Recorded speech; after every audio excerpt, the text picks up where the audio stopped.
Hey guys, I'm sorry I'm just getting on here today. It has been so busy. I just want to apologize. It's very difficult and challenging now to be able to consistently film consistent multiple videos per day. I'm doing my best, but I got to do whatever I have available. So I wanted to address a question to a woman of God who asked about financial struggle, and this is something that happens a lot on this journey.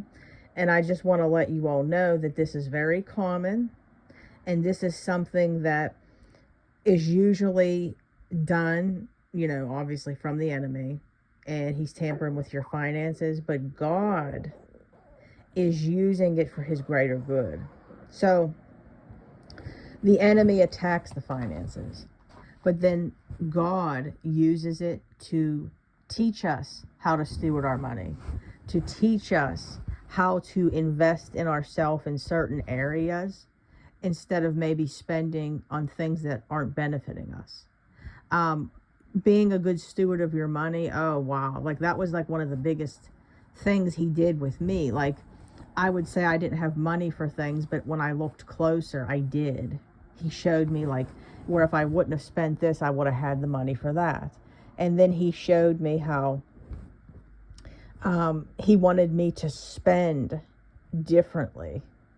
Like this was going to be improving my spirit. This wasn't. So like you guys probably always hear me talk about this, but this was just something that me specifically of what I dealt with. So like I always wanted to go to Target and just buy random stuff. That was like my thing. Amazon. That stuff wasn't doing anything good for my spirit. And then like I wasn't making much money at the time. I told you guys I lost my salon and all that different stuff. And I didn't think I'd be able to have money to be able to, get coaching. That was something that God wanted me specifically to do. And he showed me a dream of my coach. And I remember thinking like, how am I going to be able to afford to pay that? Because it was over $100. And God did such crazy stuff, guys. Like he will show up, I'm telling you, above and beyond. So he went and he had me, I'm trying to explain how I can even, like, I would just be like out and someone would want to pay for my groceries. People voluntarily paid my electric bill. I would get bills in the mail and they would be $0, like zeroed out. Like only something God could do.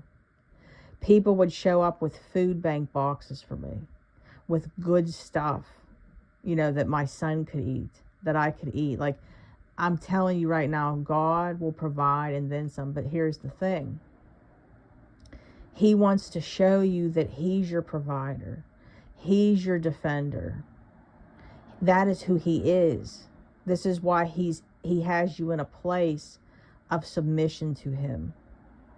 The financial struggle is to teach us how to steward our money and be a good steward of our money. It's to teach us to trust God as our provider.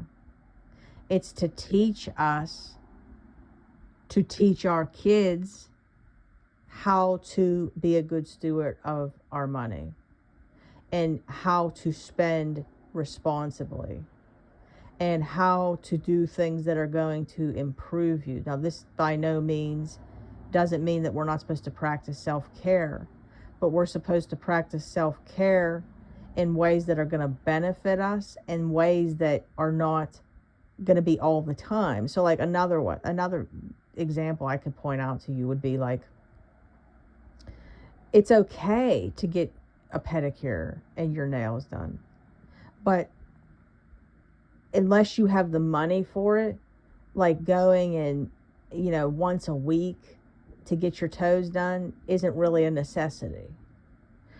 I'm trying to teach you guys like what he taught me. Not that I went once a week, but this is just something that I'm showing you guys of what he showed me in general. Like we need to be able to have balance with everything. It's okay to go out to dinner, but you don't need to go out 3 times a week or every day.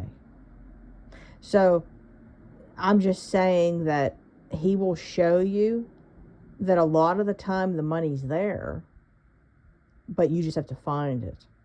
Or a lot of the time the money's there and you have a, how do I put this, hard time spending it. Okay, this is another thing he'll do. There's people out there that have a hard time spending money. So then when the finances get stripped, this is to show them like that we're not promised tomorrow. Okay, you want to be able to enjoy yourself too. So see, there needs to be balance with everything, guys. It's going to show us how to tithe. Okay, there's a lot of stuff to the financial struggle. Okay, he's going to teach you how to be able to tithe and receive double back with seeds that are planted in the ground.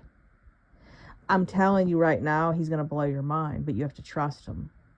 I know that the financial struggle is hard, but I promise you that he is going to provide and then some. He is faithful, but you have to know him and look to him as your provider. Just like the scripture with the birds, how he provides for even them. Aren't you more valuable than them? So I hope that this word blessed you guys. I will see you in my next video. I love each and every single one of you. If you would like to be a part of movie night, RSVP, and confirm, I will see you there. I can't wait to do another one. To anyone new here, welcome. If you want to be a part of the Facebook group, come on over, Dead Marriages Redeemed. We would love to have you. And if you would like to work with me, you can email me at deadmarriagesredeemed@gmail.com. I repeat, deadmarriagesredeemed@gmail.com. And I will see you guys in my next video. Please like, share, comment, subscribe. It helps out big time. And I will talk to you guys soon. Bye.